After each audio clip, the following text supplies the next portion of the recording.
So thank you for coming. I hope you enjoyed the first panel on cryptocurrencies for Africa, a single cryptocurrency for Africa. Now for the second panel, we're going to talk about blockchain technologies. So we have already covered the aspect of virtual or cryptocurrencies, which will try to stay away from this subject for the second panel. The second panel will focus more on the other aspects of blockchain technologies, and we'll try to get into more practical uses and show some concrete examples. So on this panel here, we have, first of all, starting here on my left, is Mr. Laurent Lamotte, the previous Prime Minister of Haiti, and now co-founder of GVG, a Global Voice Group. Mr. Lamotte. Sitting next to him is Ludon Owen, CEO of DLT Labs. And then you have Professor Tim Brown, professor at Carnegie Mellon University in Africa. Then you have Makoto Takemiya, co-CEO of Soramitsu. And then Clément Wageneza, the CEO of Rwanda Online. And finally, Stephen Roux, the managing partner of Dragon Tree Capital. So to begin this panel, we're going to invite Mr. Laurent Lamotte to have a few words, opening remarks, following which we're going to enter into the discussion. Thank you. Thank you. Thank you very much, Norbert, for the kind introduction. I'm very honored to be here today in Rwanda. Rwanda is a very special place. It's at the forefront of digital development. So it's truly an honor and a pleasure to be here and participate at such a wonderful event. Today, the developing world is witnessing history. We're witnessing development at the core, where we have the possibility to leapfrog and to bring development to our people through the most powerful tools at our disposal today. Whether it be in Africa, whether it be in the Caribbean, the blockchain technology gives us the single best opportunity to bring this digital development to a reality. The single digital market that we're witnessing today is starting to bear its fruits. Today, we're going to see specific use cases, specific companies, what they're doing in the space. I was the Prime Minister of Haiti for 3 years after the earthquake that killed 250,000 people, injured 500,000 people, and most of all, that destroyed the country's economy. But what most people don't know, and why the blockchain is relevant to developing countries, is we had, in one single building, we had the entire records of the government in one building. Our tax records, our land titles, our voting registration was all in one single building. And in the 38 seconds that the earthquake lasted, that one building collapsed, taking with it the entire tax records, the entire election records, the entire land titles of the country. So on top of all the issues that we had having to deal with the grief of injured families, the grief of recovering children that were looking, as orphans, we had no tax revenues for the first 6 months after the earthquake. And imagine the need of resources, tax revenues. None of it was coming back. So I decided to join that movement, this global movement, which is the blockchain movement, which is gaining steam. I'm part of the Global Blockchain Business Council and do many talks around the world to talk about the power of the technology and how it has the potential to change the world as we see it today. And we see an adoption from many sectors, many countries around the world. So today is an opportunity to change things, to talk from concept to actions. what is actually being done, not in a conceptual way, but in real way. So I'm happy to be able to contribute to this panel today, and I want to thank you all for coming and listening to this very important and transformational technology, which is the blockchain technology. Thank you. So after the earthquake, nothing was left, and maybe if you had blockchain technology, things would be different. So for our panel, I want to start with right on your left, Mr. Owen from DLT Labs. I heard that you have a project ongoing right now in Congo, which is to use blockchain technology to trace cobalt, which is not a renowned blood mineral or conflict mineral. Can you tell us a bit more about how blockchain technology can be used specifically for Africa's resources to make sure that it is being used responsibly and all of that? Thank you very much, Norbert. Bienvenue tout le monde. Je vais parler en anglais. Après, je pourrais expliquer en français si vous en voulez. No, English is good.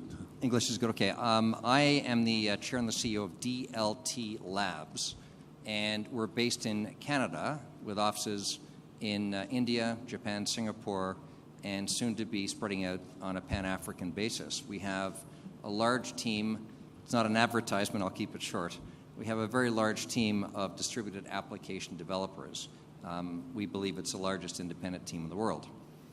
And what we've found over the past few years is that people will adopt blockchain for two reasons. They need to, or they want to. And on the need basis, we have clients coming to us constantly. They want to do something faster, better, cheaper, or more secure. So that's a very traditional purchase. On the want basis, people want to transform, they want to change. So specifically what happened is, being a Canadian, we have a great deal of experience in the natural resource sector. And I think you're all probably very familiar with the issues that have arisen specifically in cobalt, but of course in other commodities. The hiring of child labor, which continues, irrespective of the processes that are in place. The OECD already has practices. They already have a database. They have multiple databases and silos.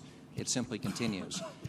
So what happened is, there's only one reason, which is need, that blockchain is being adopted in that sector and in other areas, whatever particular natural resource. It's because of consumers. So I've been going around the world, and I've been holding up two telephones. One telephone, maybe I'll steal my neighbor's phone. One telephone, I say, listen, this telephone was ethically sourced. It cost an extra 50 cents or an extra $1. This telephone was not. This other telephone was sourced unethically with child labor. Would you pay an extra 50 cents or an extra $1 for the phone that is ethically sourced? Would you actually sit in a meeting with these esteemed panelists and put your phone on the table with everybody in the room knowing it was not ethically sourced? So what's happened is the consumers are driving the adoption. So what we have done, we've partnered with a group called Cobalt BlockChain. They happen to also be Canadian-based. And we're taking the established mechanisms for tracking right from the mine all the way through to Apple or Daimler or Tesla to ensure that the process is transparent, secure, and actually works. So that's what we have done. To us, it's a function of asset tracking. So we have the asset tracking technologies in place, and we're demonstrating how powerful blockchain is in an enterprise solution. And very simply, what happened historically is the processes that were in place don't work. They can't function. And just to give a parallel example, in my own city, where we pay a great number of taxes, City of Toronto, we have restaurant licenses with 800 people inspecting restaurant licenses. Imagine, and 13 payment systems, by the way. Imagine how many systems there are for tracking the traders, the people transporting, the individual artisanal mining operations. It's horrendous, and it's siloed, and these are individual, expensive processes that don't function. So we're very optimistic that a blockchain enterprise solution will work not only in a cobalt environment, but across Pan-African and across the extractive industries. And one comment I have to make, last night I was asked about this by 3 students, and you have this incredible African Leadership Academy. I think they should be sitting up here, not us. We're the old guard. I was absolutely astonished at the intellect, the insights, the energy, and the passion from these young students. So it's great talking to us, but please talk to the students that are here because they've got tremendous capacities and they are the future. Well, thank you. Thank you for those remarks, Mr. Owen. So if I understand correctly, the cobalt is basically a low-hanging fruit. Is maybe the one product which was being utilized by some companies with a lot of money, which was easy to get into. But this same technology can then be applied to basically everything. Absolutely, and we're being asked to track fish on behalf of some very large cruise shipping companies. We're being asked to track coffee. We're being asked to track anything you can imagine, because once it's demonstrated, the rapid distribution of this technology, the rapid adoption, and what it can actually reflect, as long as the consumers care, companies will continue to do this, and this technology will provide a solution. So it may not be every single person that walks into a store in Sweden and that checks online to see on a transparent basis where the underlying ingredients came from what they're buying, but there are enough. Okay. That's a very good point, actually, to start our discussions today, because Transform Africa is about this year. The theme is a single digital African market. Can you hear me? Okay, I'll try to speak louder. Today I want us to focus on CFTA, specifically eCFTA. So one of the countries, some of the countries that did not sign the Continental Free Trade Area, namely Nigeria and South Africa, did mention the problem of re-exporting as one of the main reasons for them not to sign. They are afraid that countries will be importing products, packaging them, and then exporting them again to Nigeria, for example, which would be a big problem for them and their trade. I want to ask, how do you see this problem being solved by blockchain technology? How can blockchain technology actually have an impact on trade in Africa? I would like to, yes, to Stephen to answer that. Thanks, Norman. My name is Stephen Rue. I'm invested in, we run a company called Dragon Tree Capital, and we're invested in different sectors, including mining, and I was intrigued by the comments by my colleague over there. I think one of the unintended and perhaps not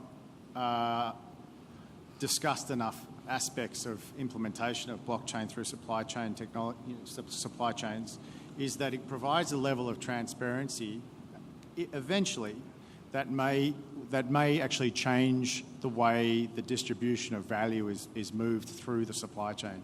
So once you can actually, one of the key aspects of blockchain is obviously the ability to remove certain intermediary layers. So to your point, Norbert, countries worried about the loss of value where they are no longer getting recognition for value add can actually can gain from this process if they are genuinely investing in the development of products in their, or manufacturing in their country. This is a huge benefit. Rwanda is a great example. It's a centre for trade. It's a great, easy place to do business. But it also means that, like East Africa, Congo, or whether it be cobalt, tin, tantalum, or tungsten, any of these key minerals and metals from the current region, where if you look at the phone example that was given just before, a phone that sells for $1,000, ask yourself how much of that money actually goes to the mine, the person in the mine collecting the actual underlying metal from the mine. It's not very much. And I think the exciting thing for me about hearing projects like that, and ones that we're invested in ourselves, is that blockchain provides the ability to have traceability through the system and have direct trackability back to from the buyer through all the way down to the supplier, and that means less middle people and more margin ultimately for the manufacturer or primary producers. Oh, that's great. So then, it really trade, especially Pan-African trade, depends on many things. For example, taxes or customs. These going through borders. Clément, what would you say? You working for Irembo Rwanda Online, which is give government services to the people. Do you see any benefit of blockchain technology for your industry, and can that be done continentally? First of all, well, I personally have huge expectation on blockchain, but and you know that my friend Norbert, I don't completely disconnect. Like there is this blockchain technology and then the cryptocurrency. I think there is a whole that we need to consider when we start talking about this, and it starts with building platforms. What we've been doing at Rwanda Online is, as an organization, is to build a platform where government agencies are able to interact with citizens and provide them the basic government services, a driving license and an ID, how do you apply for it, and transact with government. But we needed to come in as a platform so to organize all the ecosystem players for this value to be created. And the ecosystem players are many. It's telcos that allow us to process payments with mobile money. It's our network of agents that interact with the citizens who don't have their own devices, so to allow them to interact with our portal. So when we try to build something or to evolve something, be it in government services or in trade, what we really want to do is build platforms. Now, the big expectation I have is, can blockchain, and of course taken as a whole, and the whole idea of tokenization, where a token represents value, can it accelerate the way we build or we bring ecosystem together so for that value to be created? And maybe a specific example where I see this happening in our case is the way we deal with our network of agents. If we look at our network of agents, there is huge amount of friction between everyone involved. So when our network of agents assist citizens, at the end we need to pay them for each citizen that they have assisted. But they do this across the month, and when the month ends, we spend 2 weeks or 3 weeks trying to reconcile, know how many citizens each agent has supported. Then we make a payment to them, and we need to make a payment to them through different channels. So by the time they get the money that represent the value of the service they've given to the citizen, there is huge amount of time that has been spent there. So that's the first friction. But then there is another friction, which is citizen going to the agent, expect to get the service, but not being charged more than the service because they know that we are supposed to be paying these agents. But then sometimes agents will say, you know what, if you want this service, it's more complex for me to provide, so you will have to add another 500 on top of the real cost of the service. So all these are frictions. So is there any possibility for us to combine blockchain and the tokenization so to make it more instant for everyone to have value within that ecosystem without friction? So that's how I see blockchain transforming the way we do business. That's excellent. So basically the problem of corruption, which is you touched upon in your last words, is a big hindrance to integration in Africa, but it's also a big problem, waste of resources in all aspects. But I would really like to discuss a bit more about the building of platforms. And I know that, Makoto, you have been working in that area. Can you share with us your insights. Okay, so my name is Makoto Takemiya. I don't look Japanese, but I'm naturalized Japanese, so that's why I have this name. I get asked that question quite a lot, actually. So our company is a fintech company based in Tokyo, Japan. We have offices in a few countries, including Russia. One of my employees gave a talk at the workshop on Monday, I guess. And so we focus on, well, two things, really. Identity and assets associated with that identity. So we are contributors to an open source project run by the Linux Foundation called Hyperledger. And we created Hyperledger Iroha. It's one of the five DLT platforms in Hyperledger. And we use this platform to create an identity system, and we're working on this right now. So without a digital identity, you can't have any digital economy. And I think many of the frictions that people have in daily life can be solved by having a secure identity, because then you can immediately find out what attributes people have, what access they have, what rights. This can all be managed on a blockchain platform using our identity system that we're trying to create. And we want to extend this by tracking different assets that people have related to the identity. So for example, digital currencies. We're working with the National Bank of Cambodia to build a central bank digital currency system. This is a retail and wholesale settlement system. And the wholesale system should go live this year. It'll be the first blockchain use in production in a central bank in the world. So we're working very hard on that.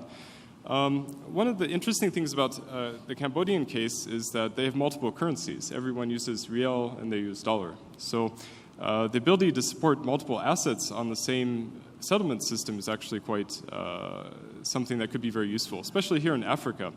I wanted to actually make the comment in the last session, but in the journal Economic Geography this year, Richard Werner, who's a famous economist, he wrote an article, and they studied the economy of Spain after Spain joined the EU.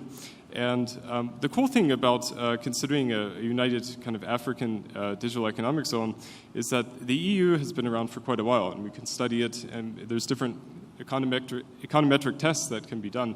And they studied and they found that there's actually no statistically significant relationship or correlation between joining the European Economic Zone and adapting the euro and the GDP growth in Spain. And that was really quite interesting. It makes you think a lot about, what is the role of value transfer in the different economies, and how much control should central banks have. Anyway, the point I wanted to make is that if you have a digital economy and you have a digital identity that allows people to participate in this economy, you don't have to have a unified currency. You can have many different currencies, you can have many different assets, you can track cobalt, and that's probably something that DLT Labs is working on, I'm guessing. And so this is all about, this infrastructure is nice, but how do you use it? And the most important way to use it is through automation, I think. One of the really cool things about currencies like Bitcoin is that you don't have to have trust in the system because you can't go against the rules of the system. So I think the previous panel, someone said code is law is BS. And that's kind of true. But what you can do is you can create mathematically provable flows of value that you can't do something against it. So for example, if paying taxes is required, you could take out taxes automatically in a settlement system that was based on a blockchain solution. And that way, no one could actually break the law because you're doing it automated. You're automating the rules of the society as much as possible. And you can't do everything, but you can do a lot. And if you can do that, you can get rid of a lot of problems with corruption, I'm guessing, as well. But it's quite a complicated world, but everyone is working on it and working on it, creating it together. One of the previous panel speakers said that he wants more competition in Africa. I think that's the wrong way to look at it. You need more collaboration. Economies and human societies. Humans are naturally social animals, and you want people to work together and collaborate, and to get to a higher level of fitness. So by working by yourself, you can only reach a small level of fitness. But if everyone works together and collaborates, you can reach a higher level that you couldn't reach individually. And that's what this kind of infrastructure can help with.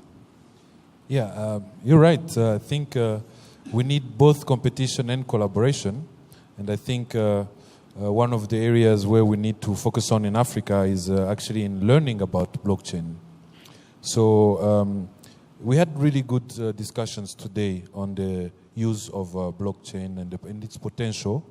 And I'm happy that on this panel, most of, at least 4 out of 6 are implementing blockchain projects in Africa and putting all the efforts into it.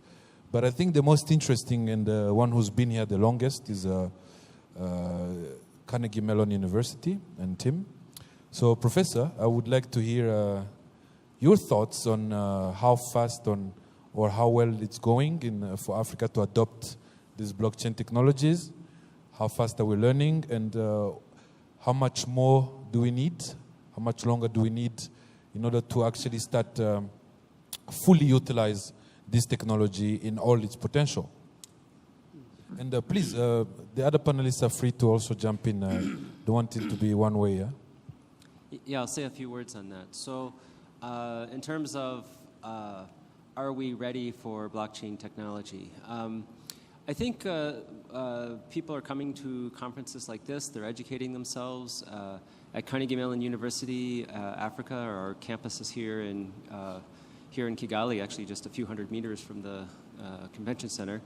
And we've actually been teaching blockchain and cryptocurrencies for 3 years now. So we've been turning out students who understand the technology. How many years? 3 years. Okay. So we've maybe jumped on that bandwagon early, but we've been trying to push out people who understand the technology. And our students are going out and they are working for companies that are doing blockchain work in the conflict mineral space.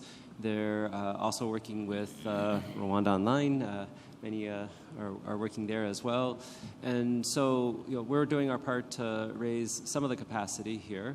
But the fact is there seems to be in Africa a blockchain or a Bitcoin or a cryptocurrency related conference almost every month somewhere in Africa, right? And so I think a lot of people are very much attuned to it these days, and so I think that's coming. Now, one of the caveats I want to have about blockchain technology, and it's actually the same story when we talk about IT in general. So many people have looked at IT in the past and they've said, oh, IT is somehow going to make my business better and so on. But the number one rule of IT is that IT doesn't create processes. IT is to facilitate existing real processes that are already going on. In other words, you can have something that tracks conflict minerals, but if you have no way to verify each of the steps, that on-the-ground human step of verifying, here's a truck going by full of some material and investigating what that material is. If you don't have that in place, there's no magic of IT that's going to somehow make that happen. And so you need to think of blockchain not as a solution in and of itself. It's not, we're not all Jedi here and just say we're going to solve the problem. When we when we confront the problem, we don't just say blockchain, right? And expect suddenly, all the problem goes away, right? So we need to think of how blockchain fits into the larger, the larger activity of developing processes and verifying them. And where I think the magic of blockchain is that before it was very more difficult to see where there were good processes and bad processes. But here, since we can document the processes in a way that allows people to track them over time, to measure performance, to see what processes are working and not working. That gives the magic of the blockchain. There is that it's going to transform what were very opaque processes and turn them into open processes that allow us to improve upon them and shine a light on places that might have been very dark in the past. Okay, so basically. A lot of people are saying that blockchain today is similar to the internet in the early 90s, where all you had to do is buy a website, www.dogfood.com, and people will basically invest in your company because of the value they put to dog food. That means if you're going to be the one selling dog food online, without any content, nothing, you just have the web domain, they will give you money. I see a bit of that currently happening, but I think that that's one of the reasons why we are here, is because we want people to get educated and to focus on the right things. So I want to ask every single member of the panel here, as a simple question, starting with you, Stephen. Can you give me a definition of blockchain? I want to pick you up on the first part of your question, the premise, which is Okay. you can open a blockchain company and get money easily. Look, it's like any investment. If an investor wants to give you money, you need to do as much due diligence on them as you, and the investor's going to do due diligence on your project as well. So if it's a bad project, it's a bad project. It doesn't matter if it's blockchain or whatever. And I think that those people are going to end up getting caught up. So all I can say is be responsible. The good actors will navigate through a very difficult, evolving regulatory environment, which hopefully, if all parties try and work together in a good code of conduct behaviour, then regulators won't be forced to make rash decisions and shut down things. The responsibility is on investors and operators or businesses or entrepreneurs alike to try and watch their peers, encourage their peers not to make silly investment propositions that then get undermined and damage the sector of the industry. So this is not a 5-year race. This is not a 1-year race. This is a 50-year process of which we haven't even started. And I think that timeline needs to be understood and conveyed when thinking of these things. It will take time for these types of good versus bad to be distilled. Just still be responsible about the investment behaviour and the investment propositions that are being put out. Fantastic. I think this technology is obviously exciting, but you're right to point out that it's going to take some time to fine-tune certain things. But you still didn't answer my question. Yeah. So look, I think blockchain is a style of database type relationship where trust is decentralized. There are different types of it. Let's not get caught up in blockchain itself. Keep it simple. There are other types. There's Hyperledger and so forth as well. So the key thing is it's a way of managing trust where you don't need to trust in the system. The system has a set of rules that all parties need to validate, or all nodes need to validate. Okay. Clément? I really don't know what blockchain is yet, but there are some things that bother me is what it isn't. Sometimes it can be depicted as like all of a sudden, because there is blockchain, then all of a sudden we are able to trace this thing or achieve this other thing. But what it isn't is a solution to a specific technical problem, in my opinion, because there are a number of ways we can still solve technical problems. We can still put land registries on a good database that is secure, that is distributed over the clouds, and when there is an earthquake, they don't disappear. This is already feasible and has been feasible for years, right? So it's not a solution. There are many things we can still achieve without the blockchain. But rather how I see it is I really have this big expectation that is the next big wave of digital transformation, the same way the internet was. And this is the promise that it can enable ecosystem to come together without having some kind of Rwanda online organizing them as a platform or as a trusted platform. So that means today when a citizen applies for a service on Irembo, they are sure we are, and my team are going to do the best so that they get this service. And if we don't, they know who to call. But can there be some way to accelerating these use cases by enabling people to actually come together, build an ecosystem, but where they don't need to have a trusted party in the middle of them? This is the belief I have of blockchain. Okay. So technically, blockchain is kind of the subclass, and the parent is distributed ledger technology. So distributed ledger technology is just the general class of technology, and then blockchain is more of a data structure to group things into blocks. But what's more interesting to regular people is that it's a method for third-party accounting. So traditional accounting balance sheets were kind of done between two parties to a contract, and then to audit those, you actually have to look at the two parties' balance sheets and look at it. But in blockchain, you have a third party. The system is the third party. So the rules of the system and the fact that everyone can join the system and verify the provenance of data in the system creates kind of a, implicit third party to all the transactions in the data. And this is interesting because it's harder to do fraud.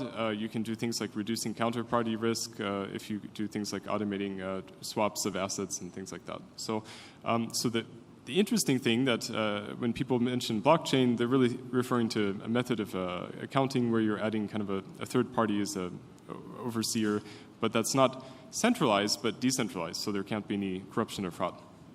That's a beautiful definition there. Thank you. Professor? So,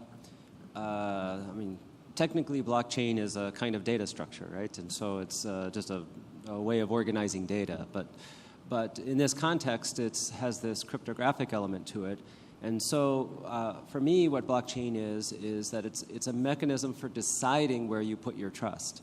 You can decide whether it's distributed, you can decide where it's centralized, but once you've decided where you've placed your trust, the blockchain becomes a mechanism of accountability for that person of trust, or that who you've put the trust in. If you've decided that you've put it in a distributed way, your trust, you have a way of checking that whoever you've put your trust in, that they're adding blocks and they're doing things according to whatever mechanism or rules you would like them to follow.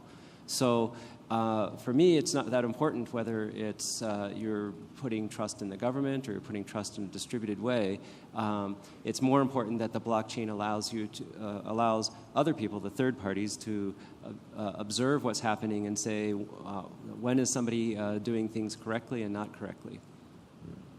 Thank you. Yes, Ludon? Blockchain is a private jet, a collection of fast cars, a big house, and setting your family up financially for the next 2 centuries.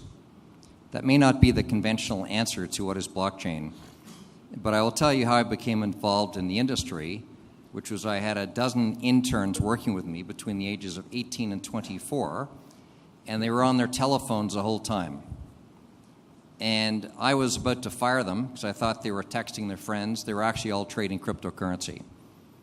And I think we've had a lot of discussions about the technical dimensions here, but I don't think we've really even touched upon what the transformative economic implications are from blockchain. So what blockchain is for me, I will tell you right now, as an unrepentant capitalist, that the estimate from the RBC, which happens to be a Canadian bank, Canadian banks are very conservative, is that in the next 15 years, there'll be an expenditure of $10 trillion on blockchain and blockchain-related technologies.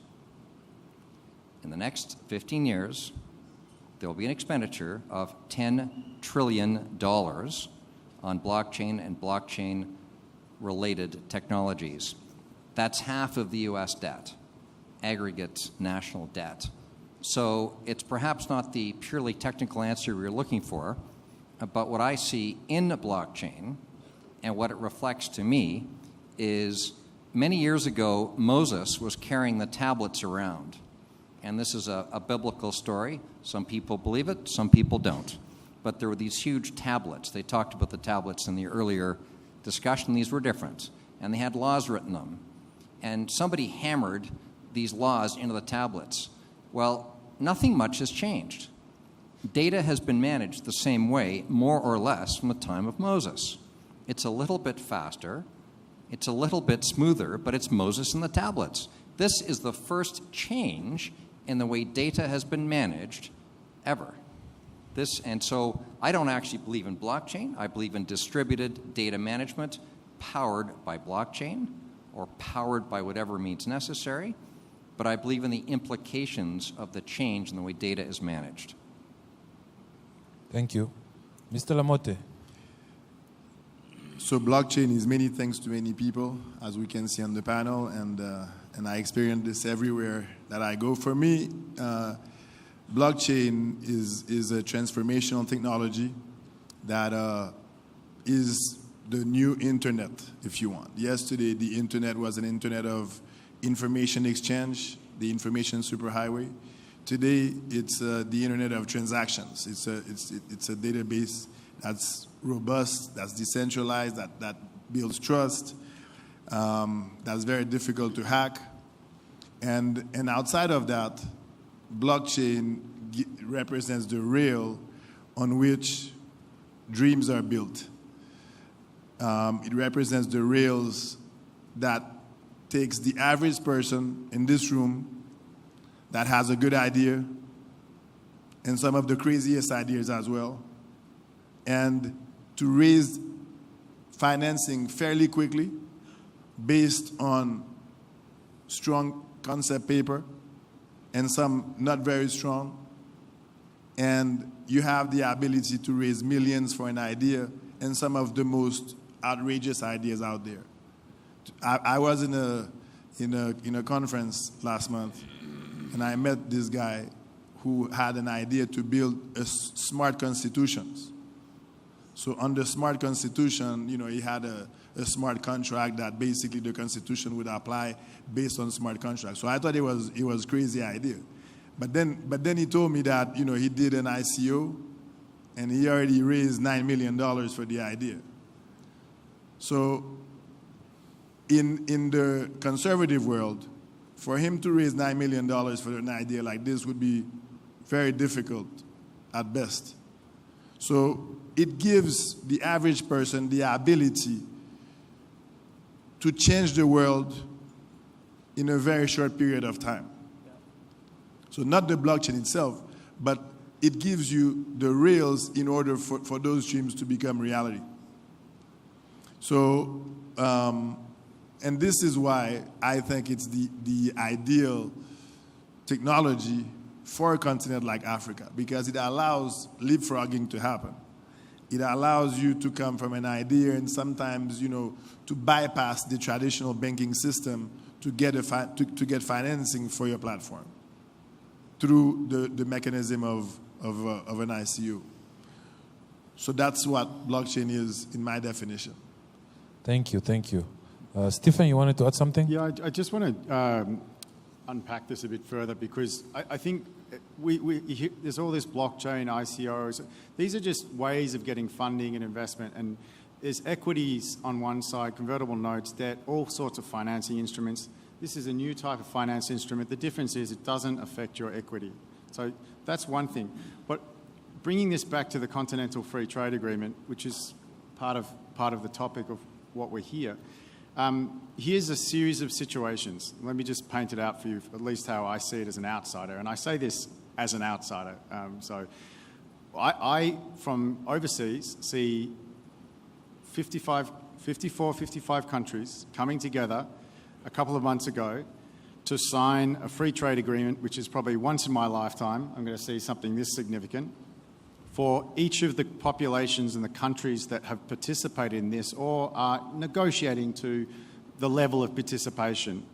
What this is blockchain and the related distributed ledger style ways of managing your data create a situation where some way these countries that don't typically and haven't typically worked so efficiently together that they're somehow magically going to be efficient under this new regime of a free trade agreement can technically start to work together. That's what's important. That's what's significant. It's the fact that individuals will own their own data. It's the fact that certifications of whether it's their citizenship or whether it's their certification from a university or it's their health data.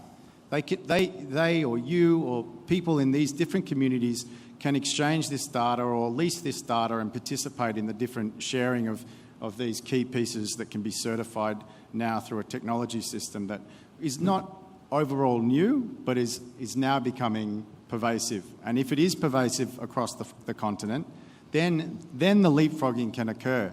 It is exciting. There is a lot of money around, but still fundamentally, the major change that an outsider like me sees, even though we've been in the country of Rwanda and other countries for nearly 15 years, I'm still an outsider, is that populations can work together in a trusted way where typically they haven't been able to, and now there is a free trade agreement that encourages you to do so. It's so exciting, but it's the data ownership that's exciting.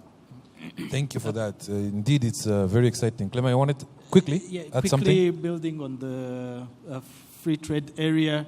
I mean, isn't blockchain even able to allow people who wanted to trade between each other to do so without waiting for 54 countries to sign any agreement at all? Yeah, of course. The idea is not that the free trade area is going to happen because of blockchain. But what he's saying is that up to today, there's not that much solution, for example, for identity, for diplomas, that can be in a decentralized manner.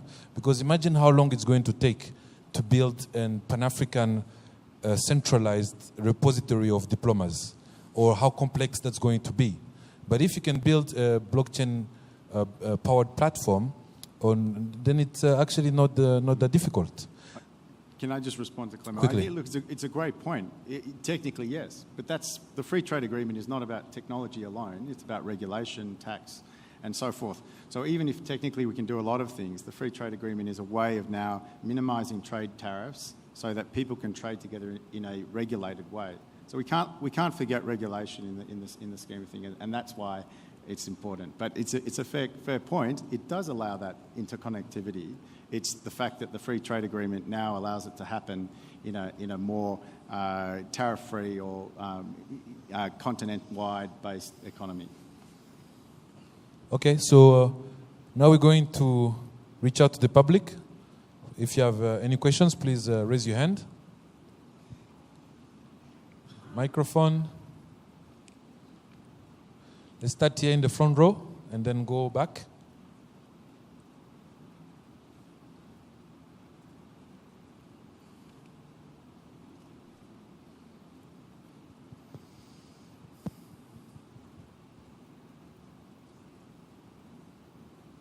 Merci beaucoup. Je vais parler en français parce que je viens d'un pays francophone.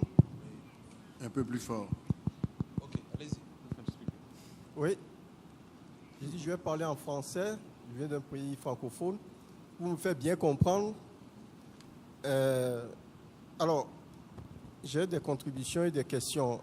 Je remercie déjà le panel qui est là. Je suis venu spécialement pour vraiment écouter les spécialistes. Mais plus je les écoute, je me rends compte que je ne comprends rien au Bitcoin, au BlockChain et tout ce que vous voulez, au blockchain. J'ai lu des bouquins, bon, mais je dis, ma question est celle-ci, est-ce que nous, Africains, nous devons nous intéresser à cette technologie? Et d'après ma compréhension, le Bitcoin, c'est en quelque sorte le logiciel et le blockchain, donc la quincaillerie, le matériel. Donc dans le Bitcoin, il y a plusieurs types de Bitcoin, d'après ce que j'ai entendu, il y a plusieurs marques ou des choses comme ça. Et le blockchain, c'est unique, c'est comme le cloud. Est-ce que c'est ça? Et qu'est-ce que nous devons nous attendre de ça, nous, Africains? Devons-nous nous intéresser à ça, oui ou non? Et comment nous intéresser à ça pour résoudre un certain nombre de problèmes?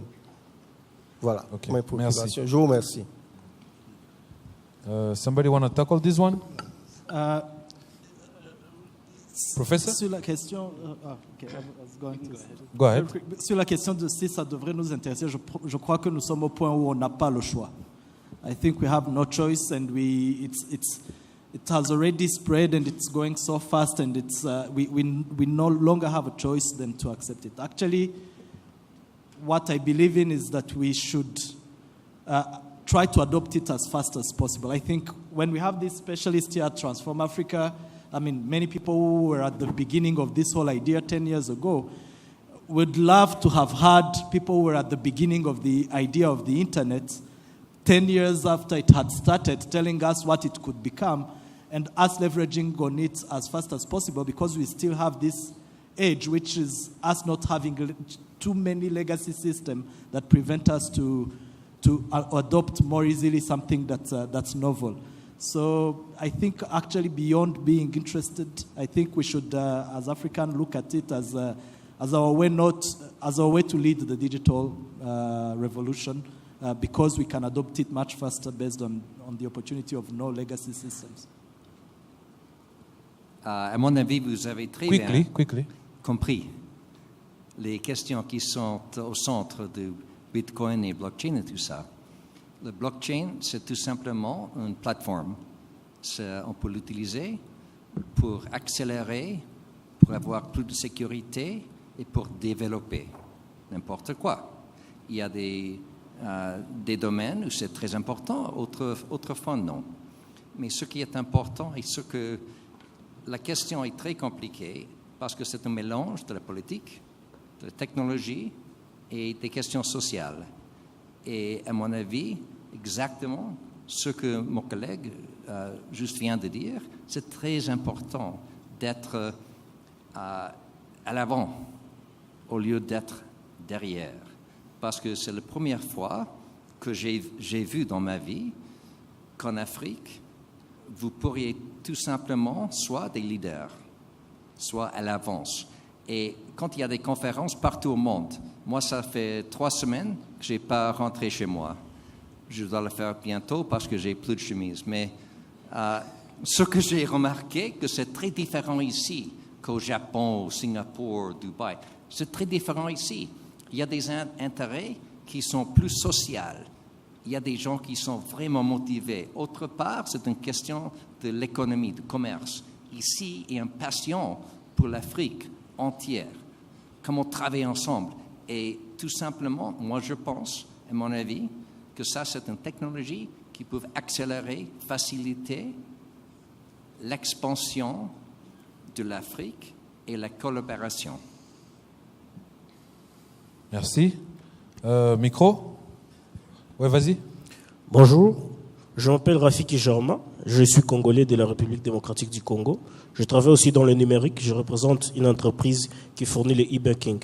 Alors ma question va directement s'adresser à monsieur qui vient d'intervenir, parce qu'il a parlé de cobalt.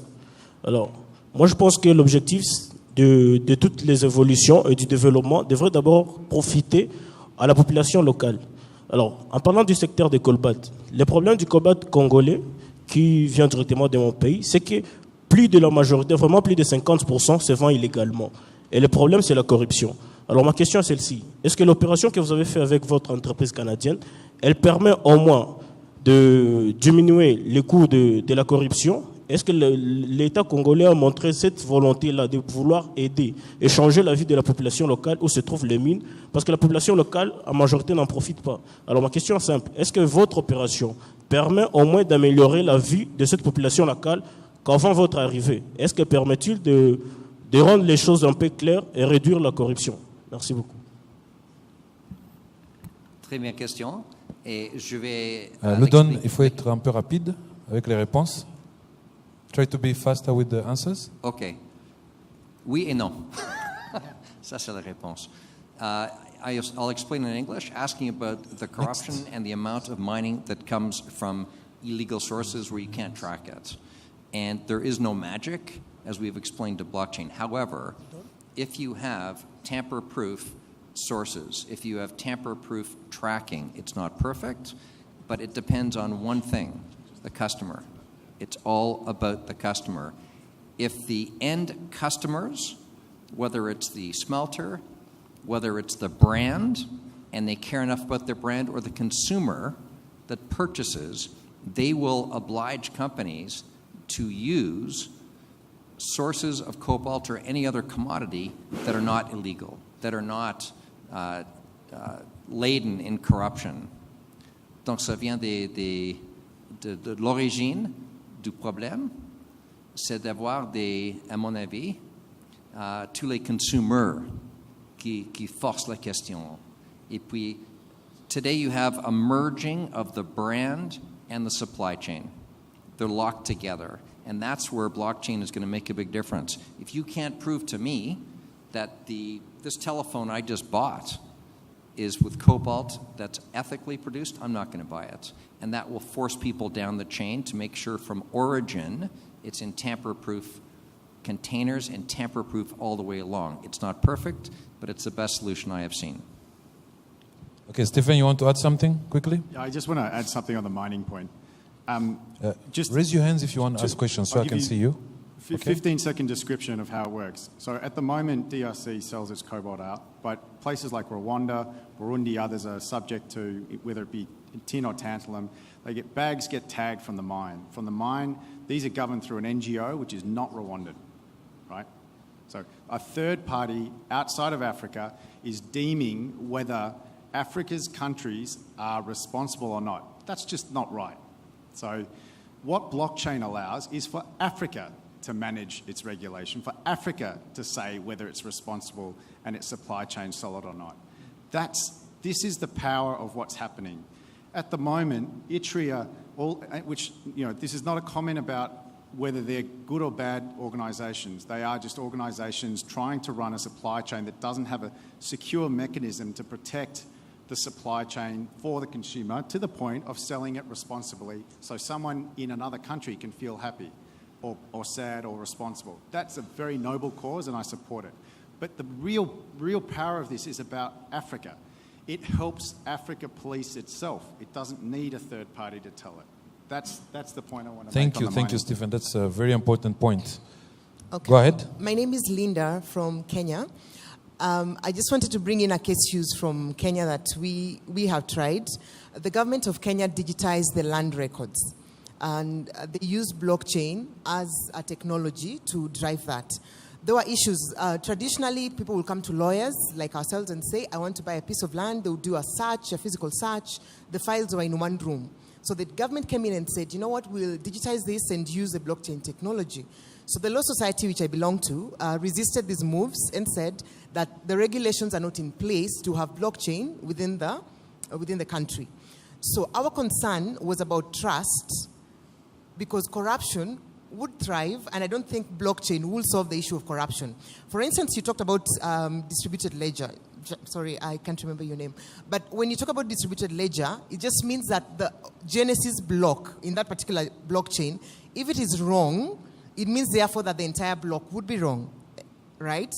So for instance, if this land is not my own, but there are two titles to it, putting my title, which maybe will be a fake title, on that particular blockchain and saying this belongs to me, eventually it is not correct.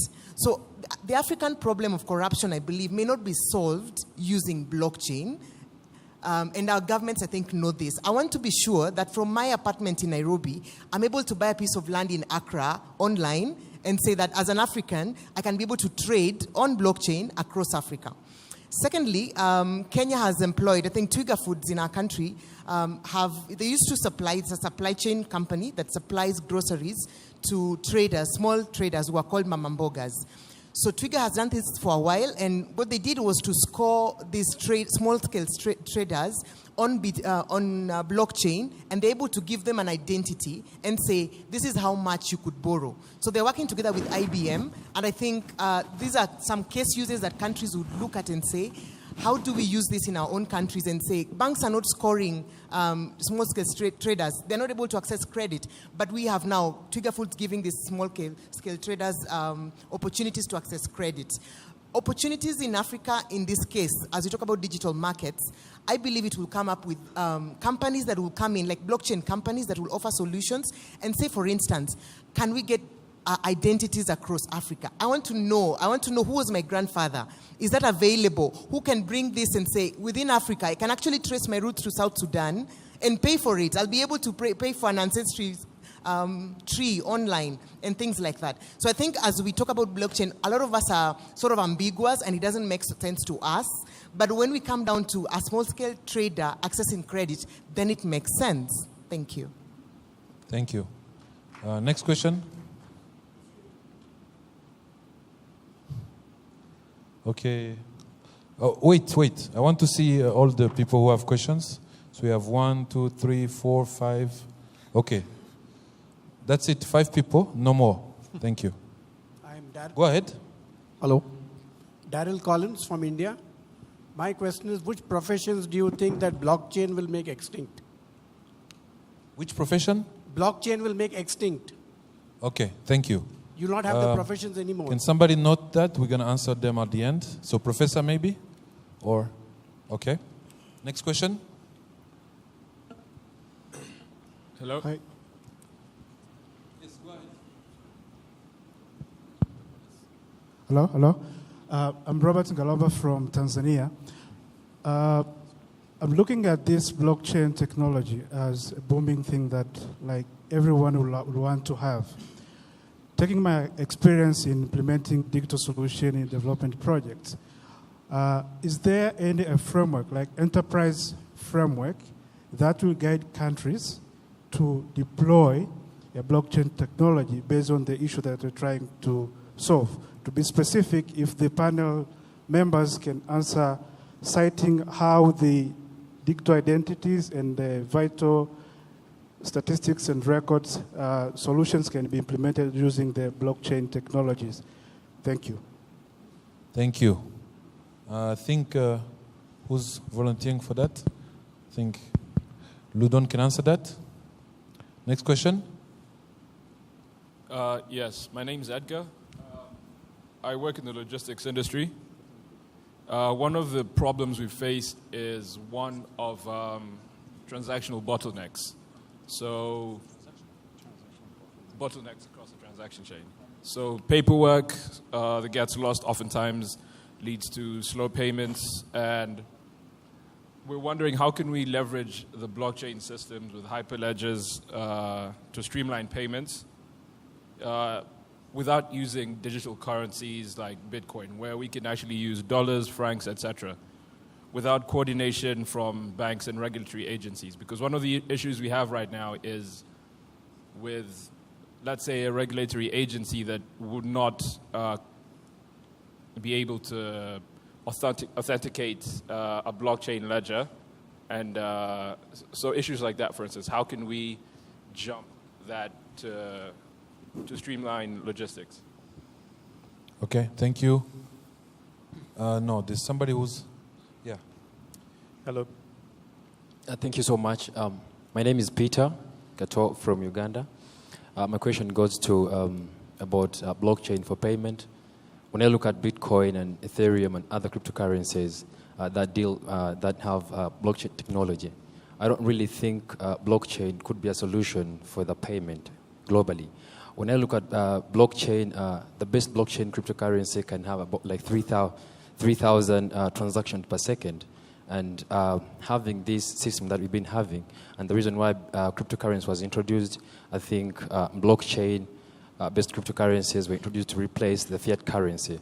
When I look at the Visa system that can have about like 56 transactions per second, I don't really think a blockchain could be a solution for that. I think we could be having a better technology than Bitcoin. Than blockchain. Thank you so much. Okay. So maybe we can try to answer these first 5 questions. I think starting with the lady from Kenya. Who wants to go for that? Yeah? So that's an excellent use case for blockchain and what makes it work or maybe not work, right? So land registry of using blockchain, it's exactly this point I was making earlier. It's who do you put your trust in? So pretty clearly the government of Kenya is the ultimate guarantor of who owns what land, as they have the power to sequester land. They have many different powers. So in that case, you might not have a distributed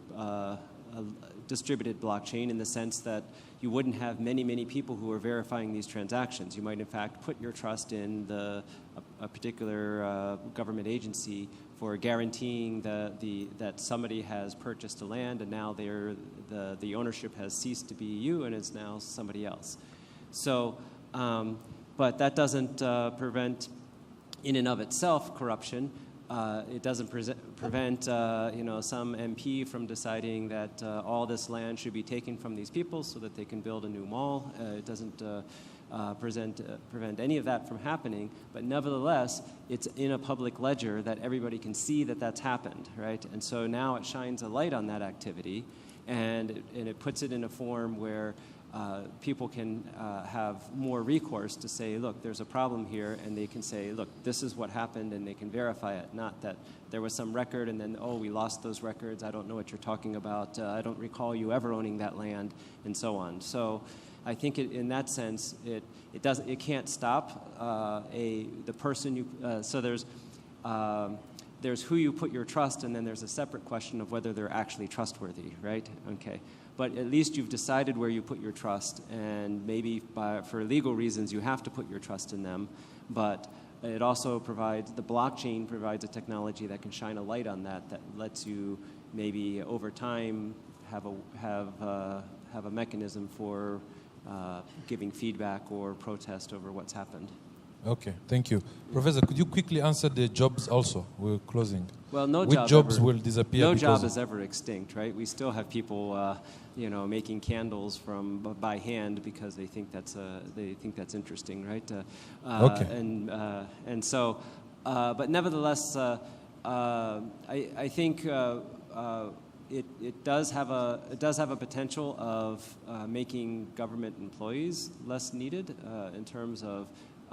Because the government, for now, is often the agency that's verifying transactions and so on. And as you can speak more to, Arembo is trying to make as much of this online as possible. Now, since I live in Rwanda and I use Arembo myself, I see how it's evolved over time. In the beginning, Arembo was a process that allowed me to pay for things and essentially request that some transaction would take place. But in the end, I had to go to the sector office or the local district office and do everything by hand because the process was not completely encoded from end to end. But I see over time it's becoming more and more encoded electronically, and I see that a lot of people will have less and less to do in these government offices. Okay, thank you. So we are already running late on the question of firmware. Somebody asked if there is a firmware that can be used. I think that you can approach any of the, 2 or 3 of these panelists who can help you with that. I think DLT, Owen over there is a company specializes in that. In terms of transaction without using Bitcoin and other cryptocurrencies, that is the subject of the first panel today. There are many ways to tokenize value. And so in closing, I want to also give my own personal interpretation of blockchain, which I think is not there yet, but which will ultimately be, which is the internet of value. So that the way we have the internet of information and the way that information has revolutionized, the internet has revolutionized the way that information circulates, it will be the same way in a few years that value will be able to move from somebody to someone else. So like the lady from Kenya was saying, you can buy land in Accra and not have to go there, own it for 10 years, sell it 10 years later as an investment. So ultimately, Africa will have to figure out blockchain.